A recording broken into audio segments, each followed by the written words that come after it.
जय हिंद आप सभी को। देखिए इस वीडियो में हम देखेंगे एमपी पटवारी में हाल ही के एग्जाम में यानी प्रीवियस शिफ्टों में जो भी इम्पोर्टेंट क्वेश्चन हिंदी के पूछे जा रहे हैं उन क्वेश्चनों को और उनसे बनने वाले आने वाली शिफ्टों पे जिनका एग्ज़ाम है उससे रिलेटेड मोस्ट एक्सपेक्टेड क्वेश्चनों को देखने वाले हैं। तो वीडियो काफ़ी इंपॉर्टेंट होने वाला है उनके लिए जिनका आने वाले शिफ्टों में एग्ज़ाम अभी बाकी है। तो वीडियो को बड़े ध्यान से देखना है। पहले क्वेश्चन से शुरू करेंगे कि ईमा प्रत्यय रहित शब्द चुने, यानी कि जिसमें प्रत्यय ईमा ना हो। प्रत्यय क्या होता है? ऐसे शब्द या शब्दांश जो आपके किसी मूल शब्द के अंत में लग के उस शब्द का रूप ही बदल दें, वो प्रत्यय होता है। जैसे दूध के साथ आप वाला लगा दोगे तो दूध वाला क्या हो जाएगा? एक आपका नया शब्द हो जाएगा। तो उसी तरह से ईमा यानी अंतिम में लगने वाला। तो इसमें से कालिमा में काल धन ईमा, अगर इसको आप मूल शब्द को अलग करोगे तो काल धन ईमा हो जाएगा, यानी मूल शब्द है इसमें। लालिमा में लाल मूल शब्द है, हरितिमा में हरी मूल शब्द है, लेकिन आपका फातिमा में कोई भी मूल शब्द नहीं है। आप इसको अगर देखोगे तो प्रत्यय तो लगा है लेकिन कोई मूल शब्द नहीं निकल के आ रहा, तो इसमें आपका प्रत्यय नहीं है ईमा फातिमा में। ठीक है, नेक्स्ट देखेंगे निम्नलिखित मुहावरों में से किसका अर्थ लज्जित ना होना है। तो लज्जित ना होना किसका अर्थ है? तो ये पूछा है आपसे। तो आँख में पानी ना होना मतलब लज्जित ना होना। ठीक है, जिसके आँख में पानी नहीं है। नेक्स्ट है सही विलोम युग्म नहीं है। तो सही विलोम युग्म नहीं है वो बताना है। तो इसमें से रोगी अरोगी नहीं होता है, रोगी निरोगी होता है। क्या होता है? निरोगी, यानी कि आपका ये सही विलोम युग्म नहीं है। ठीक है, नेक्स्ट है आशा से बहुत अधिक, यानी जितनी आपको आशा थी उससे बहुत अधिक हो तो उसे बोलते हैं आशातीत। क्या बोलते हैं? आशातीत। ठीक है, आशा से बहुत अधिक। नेक्स्ट है वह व्यक्ति जो दिन में केवल एक बार भोजन करता है कहलाता है। तो जो व्यक्ति दिन में केवल एक बार भोजन करता है ना, उसको हम बोलते हैं एकाहारी। क्या बोलते हैं? एकाहारी। जो कम भोजन करता है उसको अल्पाहारी, भिक्षुक को भिक्षुक, सन्यासी आपका सन्यासी ही होता है। जो भिक्षा मांग के खाए वो कौन? भिक्षुक। सन्यासी जो व्रत धारण करे। ठीक है, नेक्स्ट है कुमार का एक अर्थ है। तो इसमें से कुमार का अर्थ बताना था। तो कुमार का अर्थ तोता भी होता है। क्या होता है? तोता। ठीक है, और मैं अगर कुमार की बात करूं तो पुत्र, बालक, युवा, ये सब भी कुमार के ही आपके अर्थ होते हैं। ठीक है, नेक्स्ट है बहुत धन लाभ होना, अर्थ निम्न में से मुहावरा बताइए। तो जो अगर बहुत धन लाभ हो रहा मतलब कंचन वरसना को बोलते हैं बहुत धन लाभ होना। नेक्स्ट है संभ्रम का विलोम है। तो संभ्रम का विलोम बताना है। तो संभ्रम का विलोम होता है संयम। क्या होता है? संयम। ठीक है ना, संभ्रम जो है संयम उसका विलोम हो जाएगा। संभ्रम मतलब बेचैनी या जल्दबाजी में, जबकि संयम क्या होता है? आपका धैर्य और नियंत्रण के साथ। ठीक है, अगला है भूत अथवा वर्तमान की विशेष घटना विषय प्रमुख कार्यों के क्रमबद्ध संक्षिप्त विवरण को क्या बोलते हैं। तो विषय प्रमुख जो संक्षिप्त विवरण है ना उसे बोलते क्या है? आपसे ये पूछा है तो उसे बोलते हैं प्रतिवेदन। क्या बोलते हैं? प्रतिवेदन। ठीक है, नेक्स्ट है निम्न में से निषेधात्मक या नकारात्मक वाक्य चुनना है। तो इसमें से नकारात्मक वाक्य हो जाएगा जिसमें नहीं शब्द हो, यानी मैं आज बाजार नहीं जाऊंगा, ये नकारात्मक है।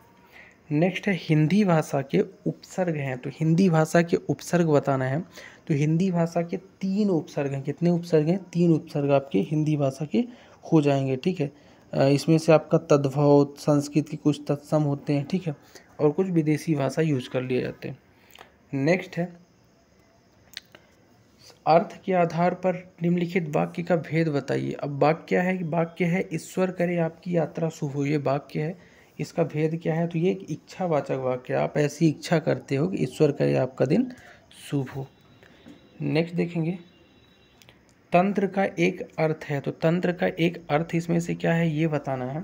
तो तंत्र का जो एक अर्थ होता है वो होता है सेना। सेना को बोलते हैं तंत्र। ठीक है, और तंत्र को उपासना, दवा पद्धति आदि भी बोला जाता है। ठीक है, नेक्स्ट है लिपि से क्या अभिप्राय है। तो लिपि से आप क्या समझते हो? तो देखो लिपि जो है ना भाषा को लिखने के जो चिन्ह है ना उसको ही लिपि बोला जाता है। जैसे देवनागरी की लिपि भाषा को लिखने की, हिंदी भाषा को लिखने के जो चिन्ह है।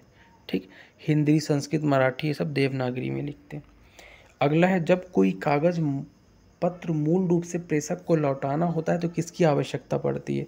तो पृष्ठांकन की आवश्यकता पड़ती है जो प्रेषक को लौटाना हो। ठीक है, पृष्ठांकन है क्या?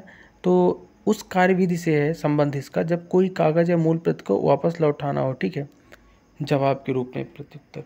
अगला है कुटैव में उपसर्ग है। मैंने क्या बताया, उपसर्ग पहचानने के लिए वे शब्दांश जो शब्द के शुरू में लगे रहे हैं उपसर्ग होते हैं। मूल शब्द को अलग कर लो तो उपसर्ग, कु जो है इसमें क्या हो जाएगा आपका उपसर्ग हो जाएगा, तो कु इसका राइट आंसर होगा। नेक्स्ट है आश्चर्य, हर्ष और घृणा आदि का बोध कराने के लिए निम्न में से किस चिन्ह का प्रयोग करते हैं। तो आश्चर्य, घृणा, बोध ये सब कराने के लिए विस्मयादि बोधक चिन्ह का अपन यूज करते हैं, जो कि कुछ इस तरह से होता है।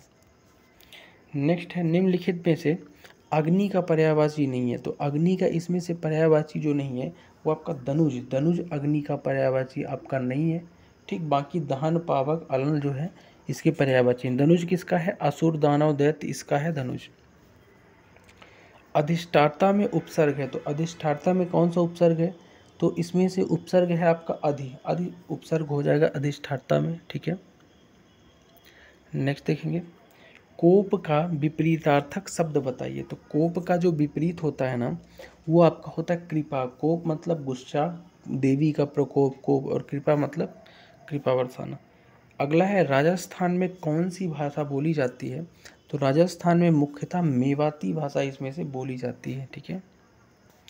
नेक्स्ट है पहाड़ी इलाके में इनमें से कौन सी भाषा बोली जाती है। तो पहाड़ी इलाका जो है उत्तराखंड का, वहाँ गढ़वाली और कुमाऊनी भाषा बोली जाती है, ठीक है। नेक्स्ट है शिष्ट और सुनिश्चित लोगों द्वारा निश्चित प्रयुक्त तथा व्याकरण सम्मत भाषा का रूप ही डॉट डॉट कहलाता है। तो व्याकरण सम्मत भाषा को अपन मानक भाषा बोलते हैं। क्या बोलते हैं, मानक भाषा, ठीक है, ठीक।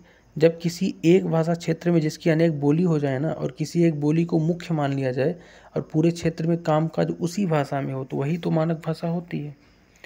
नेक्स्ट है मैंने एक कृशकाय व्यक्ति को देखा। उसमें कृश क्या है, तो कृश का विलोम बताना है। तो कृश का विलोम हो जाता है हष्ट पुष्ट। क्या होता है, हष्ट पुष्ट। जबकि कृश क्या है, तो कृश मतलब होता है दुबला पतला व्यक्ति, कृश बोलते हैं। जबकि हष्ट पुष्ट तंदुरुस्त को क्या बोलते हैं, हष्ट पुष्ट। निम्न में से किसके प्रायः पुल्लिंग होते हैं। तो प्रायः पुल्लिंग कौन से किसके होते हैं, दिनों के नाम, सोमवार, मंगलवार, ये सब प्रायः क्या होते हैं, पुल्लिंग। जैसे आप बोलते हो ना आज सोमवार है।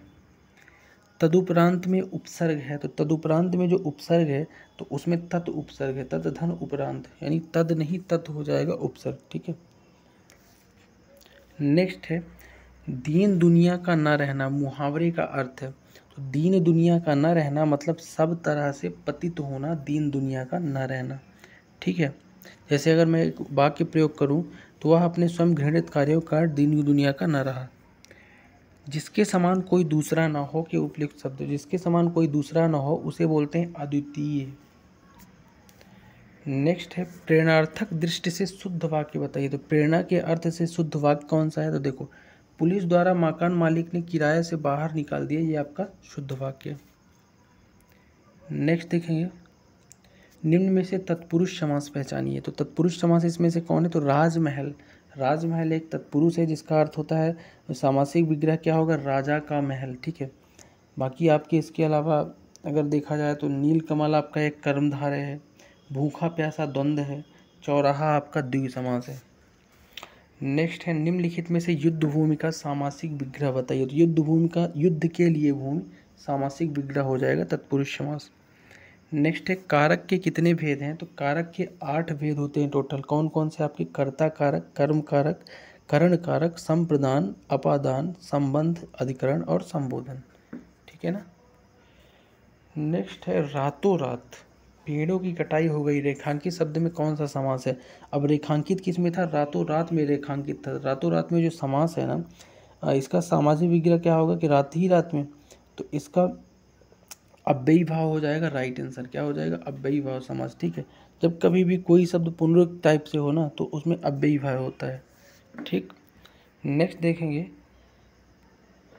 सरस्वत्याधन में संधि विच्छेद बताना है। तो सरस्वत्याधन में सरस्वती धन आराधन, इसका राइट आंसर हो जाएगा सरस्वती धन आराधन संधि विच्छेद, ठीक है। यण संधि है इसमें। नेक्स्ट है सुबंत का संधि विच्छेद। तो सुबंत का संधि विच्छेद होगा सुप धन अंत, क्या होगा, शुप धन अंत, जिसमें व्यंजन संधि आपकी है। नेक्स्ट है पदक्रम की दृष्टि से शुद्ध वाक्य बताइए। तो सबसे शुद्ध वाक्य कौन सा है? तो मैं गर्म चाय का प्याला चाहता हूँ, ये आपका पदक्रम के अनुसार शुद्ध है। मैं गर्म प्याला, ये गलत है आपका, ये भी। नेक्स्ट देखेंगे निम्नलिखित में से जीवन मुक्त का समासी विग्रह होगा। तो जीवन मुक्त का समासी विग्रह होगा जीवन से मुक्त, जीवन से मुक्त, ठीक है। तत्पुरुष समास है ये, अपादान वाला। नेक्स्ट है डाकू का पर्यायवाची है। तो डाकू का पर्यायवाची होता है बटमार, ठीक है। नेक्स्ट है मतैक्य शब्द के लिए सही संधि विग्रह चुनिए। तो मतैक्य जो है मत धन एक, मत धन एक राइट आंसर होगा। और ये एक वृद्धि संधि है, ए आ धन ए मिलके ए बनाता है, यानी वृद्धि संधि आपकी ये हो जाएगी, ठीक है। नेक्स्ट है अपर लोक में उपसर्ग है। तो अपर लोक में कौन सा उपसर्ग है? तो अपर लोक में जो उपसर्ग है ना, उसमें उपसर्ग है अपर, अपर धन लोक यानी अपर लोक, ठीक है। तो अपर हो जाएगा। नेक्स्ट है परसर्ग की दृष्टि से शुद्ध वाक्य है। तो परसर्ग की दृष्टि से शुद्ध वाक्य इसमें से है कि इन दिनों आप क्या काम कर रहे हैं, ये सबसे शुद्ध है आपका, ठीक है। परसर्ग की दृष्टि से परसर्ग होता क्या है? तो देखो वाक्य में प्रयुक्त संज्ञा या सर्वनाम वाक्य के अन्य पदों के साथ जो संबंध बताया ना, उसी को परसर्ग बोलते हैं, संज्ञा सर्वनाम का जो अन्य पद के साथ संबंध, ठीक है। नेक्स्ट है आंख दिखाना मुहावरे का सही अर्थ है। तो आंख दिखाना मतलब धमकाना। नेक्स्ट है यदि किसी सरकारी ऑफिस में पत्र भेजा जा रहा है और उसकी कॉपी किसी अन्य ऑफिस में भेजी जा रही है तो उसे क्या कहते हैं? तो उसे प्रतिलिपि बोलते हैं, कॉपी।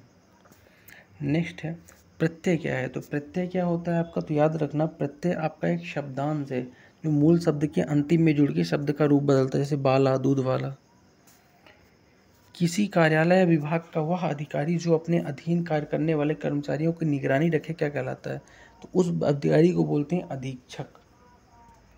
नेक्स्ट है राजीव, मृणाल, पद्म आदि किसके पर्यायवाची हैं? तो राजीव, मृणाल, पद्म जो है ना, ये सब कमल के पर्यायवाची होते हैं। कमल के और पर्यायवाची पंकज, नीरज, सरोवर, जलज, अंबुज, अरविंद, ठीक है। उत्कल, कंज, कंबल, ये सब क्या है? कमल के ही पर्यायवाची।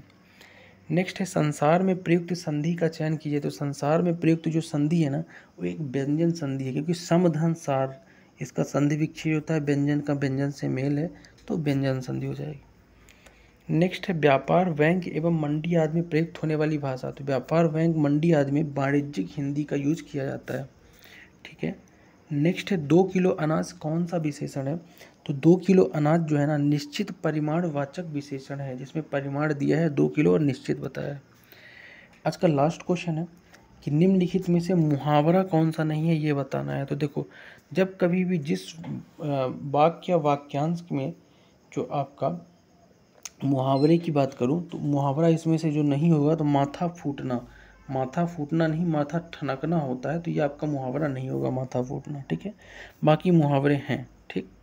तो ये थे टॉप 50 क्वेश्चन, यानी 50 क्वेश्चन हिंदी के जो अति महत्वपूर्ण है आपके एग्जाम्स के लिए आने वाले शिफ्टों पे, ठीक है। तो इनको रिवाइज कर लेना। मिलते हैं नेक्स्ट वीडियो में, तब तक के लिए जय हिंद।